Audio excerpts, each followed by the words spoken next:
नमस्कार मित्रों, मैं महाराज कुमार गुप्ता आज की इस म्यूजिक क्लास में मित्रों आपको स्वागत करते हैं। और सभी मित्रों को, सभी बच्चों को, सभी हमारे शिष्यों को, सभी सगे संबंधित को होली की हार्दिक शुभकामना। ठीक है मित्रों, इस टेट 2024 और बीपीएससी म्यूजिक शिक्षक के जितने भी बच्चे म्यूजिक से तैयारी कर रहे हैं उनके लिए यह क्लास अति महत्वपूर्ण है। आज की क्लास में मित्रों हम लोग जिक्र करेंगे संगीत में जितने भी भारतीय संस्थान है तथा उनसे अन्य संबंधित पक्ष, मतलब भारत में जितने भी संगीतज्ञ विश्वविद्यालय हैं, संगीत के संस्थान है, उसकी स्थापना कब हुआ, कब उसको स्थापना किया गया, किसने किया। आज की क्लास में डिटेल्स डीपली हम लोग जानेंगे और यहाँ से आपके एग्जाम में प्रश्न 100% आएंगे। मित्रों यह क्लास नंबर 13 है। यदि मित्रों आप क्लास नंबर 13 डायरेक्ट में देख रहे हैं तो इसको देखने के उपरांत मित्रों आप 12, 11, 10 में सभी के सभी क्लास को आप जरूर ज्वाइन कर ले ताकि आपका रिजल्ट निश्चित हो जाए। मित्रों आपको पीडीएफ अति आवश्यक है, तो इस दिए हुए व्हाट्सएप नंबर पर आप हमसे कांटेक्ट करें, आपको तत्काल पीडीएफ प्रोवाइड करवा दिया जाएगा। और बिना समय गवाए हुए आज के प्रथम प्रश्न पर बारीकी से क्लियर करिए। आज का पहला प्रश्न है, बहादुर शाह जफर को किस नाम से जाना जाता है? बहादुर शाह जफर को किस नाम से जाना जाता है?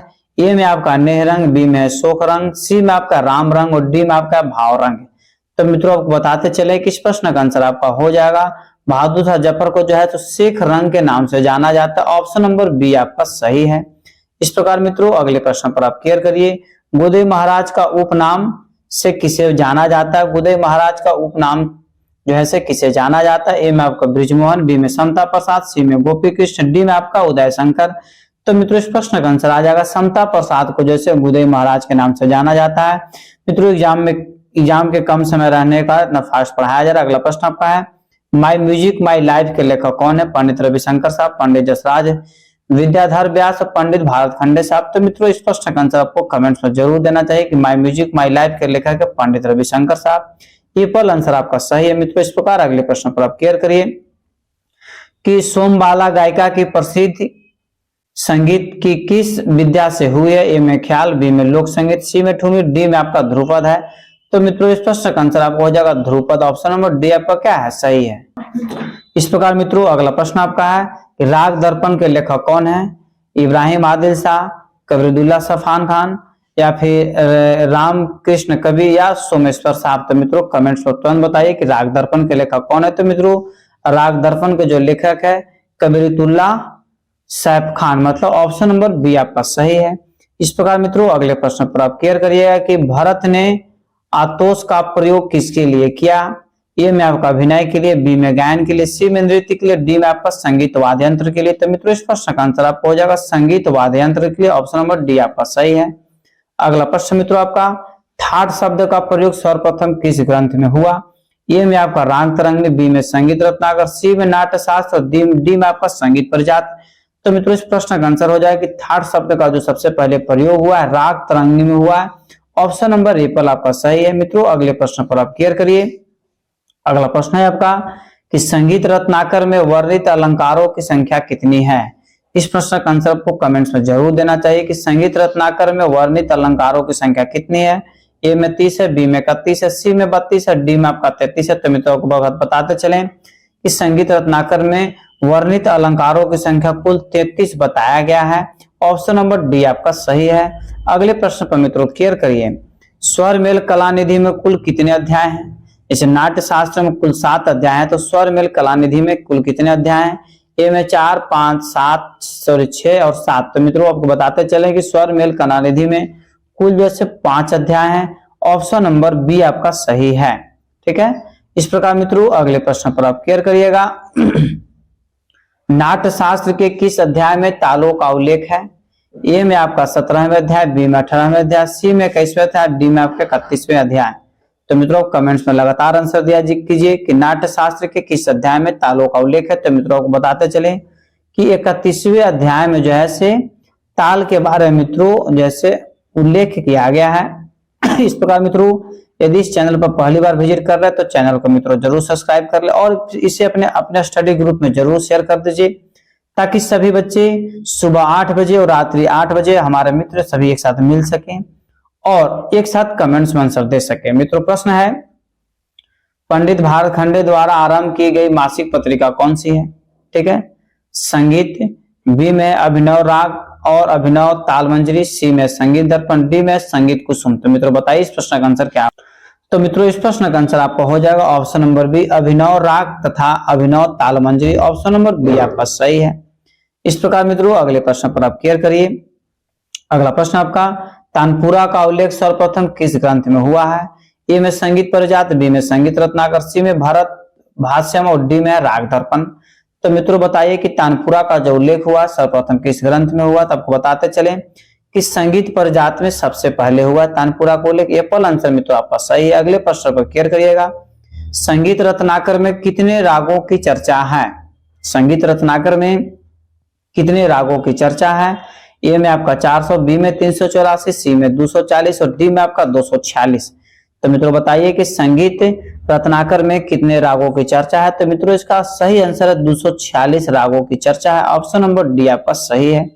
इस प्रकार मित्रों अगले प्रश्न पर आप क्लियर करिएगा। संगीत रत्नाकर ग्रंथ में कितने अध्याय हैं? संगीत रत्नाकर ग्रंथ में कितने अध्याय हैं? ए में आपका 8 है, बी में 7 है, सी में 6 है, डी में आपका 5 है। तो मित्रों संगीत रत्नाकर में कुल कितने अध्याय हैं?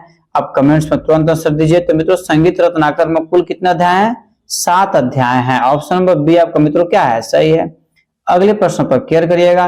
गीत गोविंद के गीत किस शैली में है? गीत गोविंद के गीत किस शैली में है? प्रबंध गायन में, ध्रुपद गायन में, धमार में, ख्याल में? तो मित्रों बताइए किस प्रश्न का आंसर क्या होगा? गीत गोविंद के गीत किस शैली में? तो मित्रों गीत गोविंद का जो गीत है वो आपको जो है प्रबंध गायन शैली में। एप्पल आंसर आपका सही है। अगले प्रश्न पर क्लियर करिएगा। संगीत मरकंद में बिनाओं के कितने प्रकार बताए गए हैं? संगीत मरकंद में बिनाओं के कितने प्रकार है? ए में 12 है, बी में 18, सी में 20 है, डी में आपका 16 है। तो मित्रों बताइए कि संगीत मरकंद में बिनाओं के कितने प्रकार बताए गए? तो इस प्रश्न का आंसर आपका हो जाएगा ऑप्शन नंबर बी, कुल 18 बिना बताए गए हैं।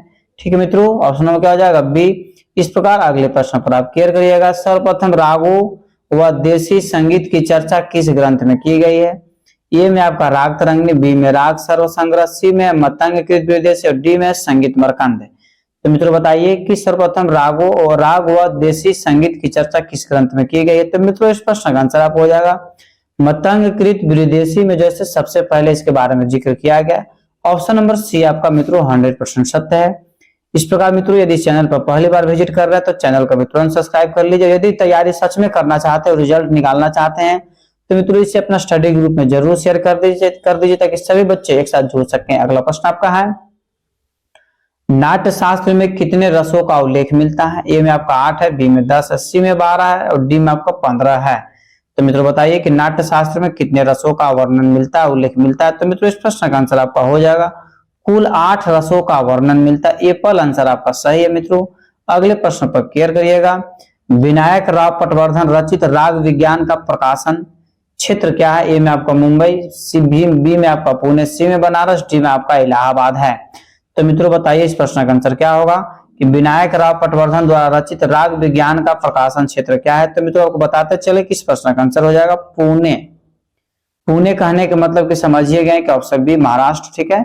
अगला आपका प्रश्न है कि नायक बक्सु रचित सहस सरस कहां से प्रकाशित हुआ है या होता है? ए में आपका जयपुर, बी में संगीत नाटक अकादमी, सी में है संगीत कार्यालय, डी में आपका पुणे।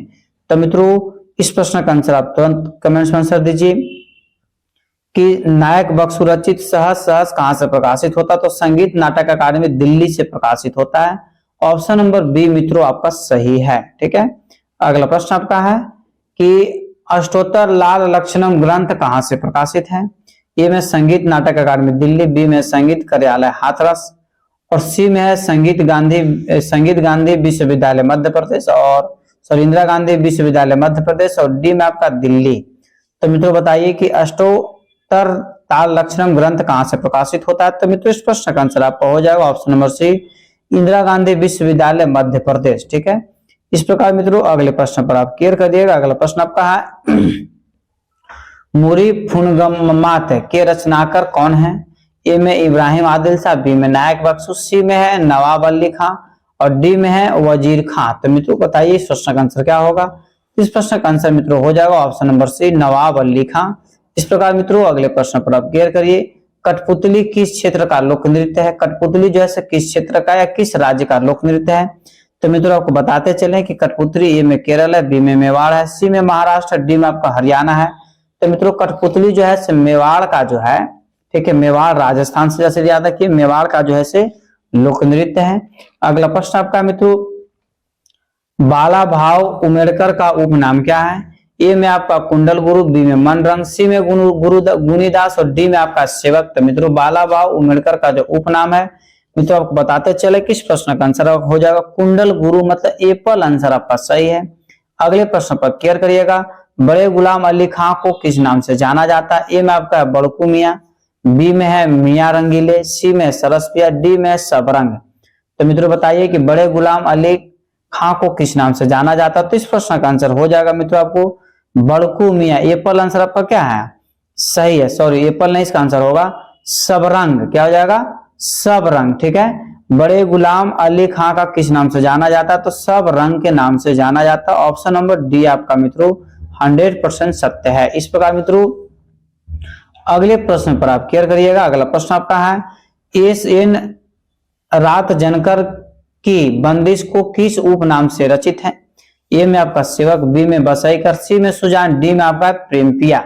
तो मित्रों बताइए इस प्रश्न का आंसर क्या होगा? तो इस प्रश्न का आंसर हो जाएगा मित्रों आपको ऑप्शन नंबर सी, मतलब सुजान, ठीक है। सुजान इसका आंसर क्या है? सही है। इस प्रकार मित्रों अगले प्रश्न पर केयर करिए, पागलदास पखावजी के नाम से किन्हें जाना जाता है? ए में बाबा रामशंकर, बी में अयोध्या प्रसाद, सी में हरि प्रसाद, डी में आपका मनोहर। तो मित्रों बताइए पागलदास पखावजी के नाम से किन्हें जाना जाता है? तो मित्रों इस प्रश्न का आंसर हो जाएगा बाबा रामशंकर साहब को जैसे पागलदास पखावजी के नाम से जाना जाता है। एप्पल आंसर मित्रों आपका क्या है? सही है। इस प्रकार अगले प्रश्न पर केयर करिएगा, समाई गंधर्व किनका उपनाम है? समाई गंधर्व किनका उपनाम है? बाला भाव उमेड़कर का, गोविंद शर्मा का, सी में आपका तानरस खां का, डी में राम भाव कुदगोलकर का। तो मित्रों इस प्रश्न का आंसर आपको हो जाएगा ऑप्शन नंबर डी, राम भाव कुदगोलकर का, ठीक है। इस प्रकार अगले प्रश्न पर केयर करिएगा, चतुर पंडित किन्हें कहा जाता है? ए में आपका बी एन भारत खंडे साहब, बी में आपका रामाश्रय झा, सी में महबूब खां, डी में आपका भूपत खां। तो मित्रों बताइए चतुर पंडित किन्हें कहा जाता है? तो मित्रों इस प्रश्न का आंसर आपको हो जाएगा चतुर पंडित, जैसे पंडित भारत खंडे साहब का उपनाम है चतुर पंडित। एप्पल आंसर मित्रों आपका क्या है? सही है। अगले प्रश्न पर आप केयर करिएगा, वर्ष 1992 में दादा साहब फाल्के पुरस्कार किसे दिया गया था? ए में अमजद अली खां, बी में रविशंकर साहब, सी में संध्या मुखर्जी, डी में आपका भूपेन हजारिका। भूपेन हजारिका को कुछ साल पहले ही भारत रत्न में मिल चुका है।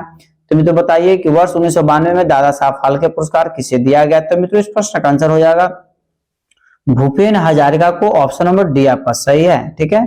इस प्रकार अगले प्रश्न पर केयर कीजिएगा, मोहन बीना किस वाद्य का रूपांतरित व विकसित रूप है? ए में सितार का, बी में गिटार का, सी में सरोद का, डी में आपका सुरबहार का। तो मित्रों बताइए मोहन बीना किस वाद्य का रूपांतरित व विकसित रूप है?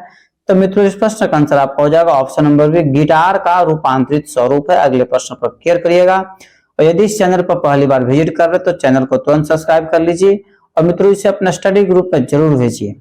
भारत की प्रथम शहनाई वादक महिला कौन है? ए में आपका सीता देवी, बी में प्रेमलता शर्मा, सी में रागेश्वरी देवी, डी में आपका संध्या देवी। तो मित्रों बहुत ही महत्वपूर्ण प्रश्न आपके एग्जाम्स के लिए है कि भारत की प्रथम शहनाई वादक महिला कौन है? तो मित्रों इस प्रश्न का आंसर आपको हो जाएगा ऑप्शन नंबर सी, रागेश्वरी देवी, ठीक है।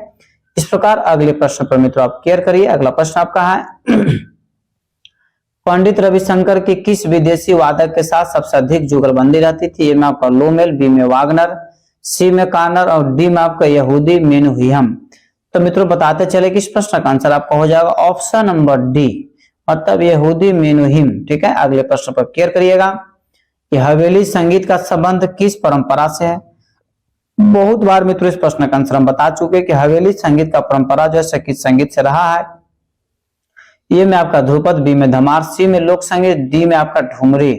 तो मित्रों आपको बताते चले कि इस प्रश्न का आंसर आपको हो जाएगा ध्रुपद से। एप्पल आंसर आपका 100% सत्य है कि हवेली संगीत का संबंध किस परंपरा से? तो ध्रुपद से रहा है। मित्रों क्वेश्चन नंबर 36 पर बारीकी से केयर करिएगा कि राग दरबारी, कन्हाड़ा एवं मियां मल्हार के रचयिता कौन है? इस प्रश्न का आंसर आपको कमेंट्स में देना अति आवश्यक है कि राग दरबारी, कन्हाड़ा और जैसे मियां मल्हार के रचयिता कौन थे? तो मित्रों अलादिया खां, तानसेन, हरिदास और बैजू बावरा। तो मित्रों इस प्रश्न का आंसर हो जाएगा ऑप्शन नंबर बी, मतलब तानसेन। सभी का आंसर सही है। और इसी तरीका से सभी प्रश्न का आंसर कमेंट्स आप लोग देते रहिए ताकि आप लोग का तैयारी बहुत ही जोर शोर से हो जाए।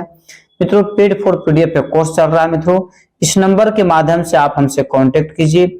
एग्जाम बहुत नजदीक है इसलिए हम लोग को पीडीएफ खरीद लेना अति आवश्यक है। 199 रुपया में मित्रों आपको संपूर्ण कोर्स आपको करवा दिया जाएगा, मैथ भी करवा दिया जाएगा, रीजनिंग भी, जीके जीएस भी, और म्यूजिक और आर्ट ऑफ टीचिंग का भी कोर्स मित्रों आपको करवा दिया जाएगा, तब कोर्स को जरूर खरीद ले। अगला प्रश्न आपका है, हारमोनियम का आविष्कार किसने किया था? बताइए, हारमोनियम का आविष्कार किसने किया था? अलेक्जेंडर फैक्स डेविड, बी में एलिंगटन, सी में डोलैंड और डी में आपका हॉकिंस। तो मित्रों बताइए हारमोनियम का आविष्कार किसने किया था? तो इस प्रश्न का आंसर आपको हो जाएगा कि अलेक्जेंडर फैक्स डेविड। ठीक है, ऑप्शन नंबर एप्पल आपका सही है।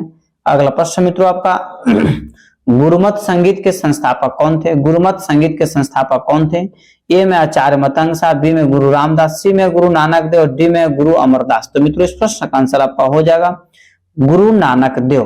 ठीक है, गुरुमत संगीत के संस्थापक कौन थे? तो गुरु नानक देव। इस प्रकार मित्रों अगले प्रश्न पर आप क्लियर करिएगा। अगला प्रश्न आपका है कि बृहस्पति बीना, बृहस्पति किन्नरी और श्रुति दर्पण जैसे वाद्यों के संस्थापक कौन है? ए में आपका सारंग देव, बी में पंडित लोचन साहब, सी में होबल साहब, डी में आपका आचार्य बृहस्पति देव। तो मित्रों इस प्रश्न का आंसर हो जाएगा ऑप्शन नंबर डी, आचार्य बृहस्पति देव। ठीक है, अगला प्रश्न आपका है, ख्याल गायकी में तान का संयोजन किसने किया? ए में आपका अमीर खुसरो, बी में मानसी तोमर, सी में मोहम्मद खान, डी में आपका तानसेन। तो मित्रों बताइए कि ख्याल गायकी में तान का संयोजन किसने किया? तो मित्रों को बताते चले कि ख्याल गायकी में तान का जो संयोजन किया है, इस प्रश्न का आंसर हो जाएगा मित्रों आपको option number C, Mohammad Khan. ठीक है मित्रों, अगले प्रश्न पर आप क्लियर करिए, सरोदवाद कहां से लाया गया है? सरोदवाद कहां से लाया गया? ए में आपका फिरका है, बी में अफगानिस्तान है, सी में यूरोप, डी में आपका जापान है। मित्रों बताइए सरोदवाद कहां से लाया गया है? तो मित्रों इस प्रश्न का आंसर आपका हो जाएगा ऑप्शन नंबर बी, सरोदवाद जो है अफगानिस्तान से लाया गया है। इस प्रकार मित्रों अगले प्रश्न पर आप क्लियर करिएगा। अगला प्रश्न आपका है कि राष्ट्रीय एकता पर निर्मित वीडियो गीत मिले सुर मेरा तुम्हारा का गायन किस गायक से प्रारंभ होता है? ए में पंडित जसराज, बी में पंडित भीमसेन जोशी, सी में कुमार गंधर्व, डी में आपको राशिद खान। तो मित्रों इस प्रश्न का आंसर आपको हो जाएगा Pandit Bhimsen Joshi, option number B आपका सही है। अगला प्रश्न आपका है, अकबर महान किस वाद्य को बजाने में निपुण था? ए में नकारा, बी में सारंगी, सी में तबला, डी में आपका पखावज है। यदि आप इस प्रश्न का आंसर नहीं देते तो म्यूजिक से तैयारी करना छोड़ दीजिए। यही मेरा आदेश रहेगा कि अकबर महान किस वाद्य को बजाने में निपुण था? तो मित्रों इस प्रश्न का आंसर हो जाएगा नकारा, मतलब एप्पल आंसर आपका सही था। ठीक है, अगला प्रश्न आपका है कि ताल की कितनी जातियां होती है? इस प्रश्न का भी आंसर देना आपको अति आवश्यक है। ताल की कुल कितनी जातियां होती है? 4, 5, 6, 7 है। तो मित्रों ताल की जो कुल जातियां होती है आपको 5 होती है, ऑप्शन नंबर बी आपका क्या है? सही है। ताल की कुल कितनी जातियां हैं? 5 जातियां। अगला प्रश्न है, तबला पखावज की बुद्धि किस पशु के चमड़े से निर्मित होती है? ठीक है, सॉरी, तबला पखावज की बुद्धि किस पशु के चमड़े से निर्मित होती है? ए में ऊंट से, बी में बकरी से, सी में हिरन से, डी में आपका बाघ से। तो मित्रों आपको बताते चले कि इस प्रश्न का आंसर हो जाएगा ए पर, ऊंट की चमड़ी से उसका बद्धी बंधा हुआ रहता, मतलब जड़ा जाता। ठीक है, एप्पल आंसर मित्रों आपका क्या है? सही है। इस प्रकार अगला प्रश्न है, 1994 में प्रसिद्ध गीतकार मजरूल सुल्तानपुरी को किस सम्मान से विभूषित किया गया? ए में आपका है मेजर्स पुरस्कार, बी में ग्रैमी अवार्ड, सी में लता मंगेशकर पुरस्कार, डी में आपका दादा साहब फाल्के पुरस्कार। तो मित्रों बताइए इस प्रश्न का आंसर क्या होगा? तो मित्रों बताते चले कि इस प्रश्न का आंसर आपका हो जाएगा ऑप्शन नंबर डी, मतलब दादा साहब फाल्के पुरस्कार। ऑप्शन नंबर डी मित्रों आपका सही है। अगले प्रश्न पर क्लियर करिए, कर्नाटक संगीत की गायन शैली तिलाना हिंदुस्तानी संगीत की किस शैली से मिलता है? ए में ध्रुपद, बी में ख्याल, सी में ठुमरी, डी में आपका तराना है। तो मित्रों बताते चलें किस प्रश्न का आंसर हो जाएगा आपको मित्रों ऑप्शन नंबर डी, तराना। ठीक है, अगला प्रश्न आपका है,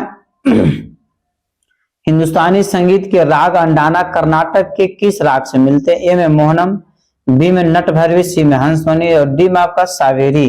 तो मित्रों बताते चले कि हिंदुस्तानी संगीत के राग अंडाना कर्नाटक के किस राग से मिलते हैं? तो इस प्रश्न का आंसर हो जाएगा मित्रों आपको ऑप्शन नंबर सी, हंस ध्वनि। ठीक है, अगला प्रश्न आपका है कि कर्नाटकी राग सौराष्ट्र हिंदुस्तानी संगीत के किस राग के समान है? ए में आपका शुद्ध कल्याण, बी में भैरव, सी में ललित, डी में आपका दुर्गा है। तो मित्रों इस प्रश्न का आंसर आपका हो जाएगा ऑप्शन नंबर बी, भैरव। ठीक है, भैरव का आंसर है, सही है। अगला प्रश्न मित्रों, क्वेश्चन नंबर 50 पर हम लोग बारीकी से क्लियर करेंगे।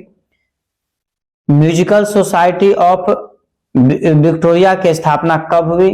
ए में 1864, बी में 1858, सी में 1861, डी में 1865। तो मित्रों इस प्रश्न का आंसर आपका हो जाएगा ऑप्शन नंबर सी 1861 में, 1861 में। ठीक है मित्रों, अगले प्रश्न पर क्लियर करिए। आपका अगला प्रश्न है कि रॉयल कॉलेज ऑफ म्यूजिक कहाँ स्थित है? रॉयल कॉलेज ऑफ म्यूजिक कहाँ स्थित है? ए में दिल्ली, बी में अमेरिका, सी में रूस, डी में आपका लंदन। बताइए मित्रों इस प्रश्न का आंसर क्या होगा कि रॉयल कॉलेज ऑफ म्यूजिक कहाँ स्थित है? तो मित्रों इस प्रश्न का आंसर हो जाएगा ऑप्शन नंबर डी, लंदन में स्थित है। ठीक है, अगला प्रश्न आपका है, किस नृत्य में केवल पुरुष ही भाग लेते हैं? बहुत अति महत्वपूर्ण प्रश्न आपका है कि किस नृत्य में केवल पुरुष ही भाग लेते हैं? कथकली, कथक, सी में उड़ीसा, डी में आपका मणिपुरी। तो मित्रों बताते चले कि इस प्रश्न का आंसर हो जाएगा कथकली में जैसे केवल पुरुष ही भाग लेते हैं। इस प्रकार मित्रों अगले प्रश्न पर क्लियर करिए। अगला प्रश्न आपका है कि 6 शास्त्रीय नृत्यों में पारंगत नर्तकी का नाम बताएं। मतलब कौन से ऐसे नर्तकी हैं जो 6 शास्त्रीय नृत्यों में पारंगत मतलब अपनी सफलता प्राप्त किए हैं? ए में है आशा पारेख, बी में वैजयंती माला, सी में सितारा देवी, डी में आपका रीता देवी। तो मित्रों बताइए इस प्रश्न का आंसर क्या होगा? इस प्रश्न का आंसर हो जाएगा मित्रों आपको option number D, Rita Devi. Rita Devi जो है 6 शास्त्रीय नृत्य में पारंगत प्राप्त किए हैं। अगला प्रश्न आपका है, नयना, रंजना, स्वर्ण और दर्शना मणिपुरी नृत्यांगनाएं हैं, इन्हें क्या कहा जाता है? ए में आपको सगी बहने, बी में संगीत बहने, डी में आपको झावेरी बहने और सी में झावेरी बहने और डी में आपका आदर्श बहने। तो मित्रों इस प्रश्न का आंसर हो जाएगा इन्हीं को झावेरी बहने के नाम से जाना जाता है। ऑप्शन नंबर सी है। और बहुत बार इस प्रश्न का आंसर जो है से बहुत मतलब कहने का मतलब इस प्रश्न का जो है से बहुत बार प्रश्न आपके एग्जाम में पूछा गया है कि झावेरी बहने कौन कौन किनको किनको बोला जाता? तो नयना को, रंजना को, स्वर्णा को और दर्शना को जो है झावेरी बहने बोला जाता है। इस सभी के सभी बहनें जो है से मणिपुरी नृत्य का नृत्य करती हैं। अगला प्रश्न आपका है, हिंदुस्तानी संगीत का ठुमरी कर्नाटक के किस शैली से साम्य रखता है? हिंदुस्तानी संगीत का ठुमरी कर्नाटक के किस शैली से साम्य रखता है? ए में जावली, बी में वर्णम, सी में तिलाना, डी में आपका नृत्यम। तो मित्रों इस प्रश्न का आंसर आपका हो जाएगा बारीकी से क्लियर करिएगा, एप्पल मतलब जावली। ठीक है, अगला प्रश्न आपका है कि संयुक्त राष्ट्र संघ में सर्वप्रथम गायन प्रस्तुत करने वाली महिला का नाम बताएं। इस प्रश्न का आंसर आपको कमेंट्स में देना उतना ज्यादा जरूरी है जितना जरूरी आप जो है एग्जाम में क्वालिफाई होना चाहते हैं। ए में आपका रुक्मणी देवी, बी में एम.एस.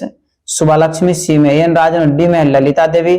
तो मित्रों इस प्रश्न का आंसर आपको बताते चले कि एम.एस. सुब्बालक्ष्मी जो सबसे पहले यूएनओ में जैसे संगीत पेश की थी। अगला प्रश्न आपका है, कर्नाटकी संगीत के प्रसिद्ध गायक महावैद्य अय्यर की 72 मेल राम मलिका को गाने में कितने घंटे समय लगता है? ए में आपका मित्रों ऑप्शन है 5 घंटा, बी में 4 घंटा, सी में 2 घंटा, डी में आपका 3 घंटा। तो मित्रों बताइए इस प्रश्न का आंसर क्या होगा?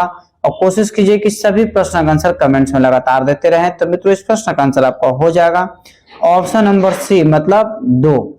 ठीक है, ऑप्शन नंबर सी आपका क्या है? सही है। इस प्रकार मित्रों अगले प्रश्न पर क्लियर करिएगा। अगला प्रश्न आपका है, बंकिम चंद्र का वह प्रसिद्ध गीत कौन सा है जिसे राग मल्हार में स्वरांकित किया गया, बाद में उसे राग देश में निबंध किया गया है? ए में आपका जन गण मन, बी में है वंदे मातरम, सी में है बाजो रे सिंगा, डी में है देखो आए तेरा हिमाचले। तो मित्रों बताइए इस प्रश्न का आंसर क्या होगा, क्योंकि यह प्रश्न आपके एग्जाम्स के लिए अति महत्वपूर्ण है। तो मित्रों बताते चले कि इस प्रश्न का आंसर आपको हो जाएगा Vande Mataram. Option number B क्या है? सही है कि बंकिम चंद्र चटर्जी का जो है वह प्रसिद्ध गीत कौन सा है जिसे राग मल्हार में स्वरांकित किया गया, बाद में उसे राग देश में जो निबंध किया गया? तो वंदे मातरम। बार बार पूछता है कि भारत का राष्ट्रीय गीत क्या है, तो वंदे मातरम। या फिर वंदे मातरम के लेखक कौन है, तो बंकिम चंद्र चटर्जी। और वंदे मातरम को कुल जैसे गाने में कितने समय लगता है, आपको कमेंट्स में आंसर देना है। अगला प्रश्न आपका है, विद्यापति द्वारा रचित किस गीत को टैगोर ने संगीतबद्ध किया था? ए में आपका सुनु सुनु रसिया, बी में जय जय भैरवी, सी में नंदन कदम्ब और डी में आपका है सुंदरी राधे आओ बनी। तो मित्रों इस प्रश्न का आंसर आपका हो जाएगा ऑप्शन नंबर डी, सुंदरी राओ आओ बनी। ठीक है, डी आंसर क्या है? सही है। इस प्रकार मित्रों अगले प्रश्न पर केयर करिएगा।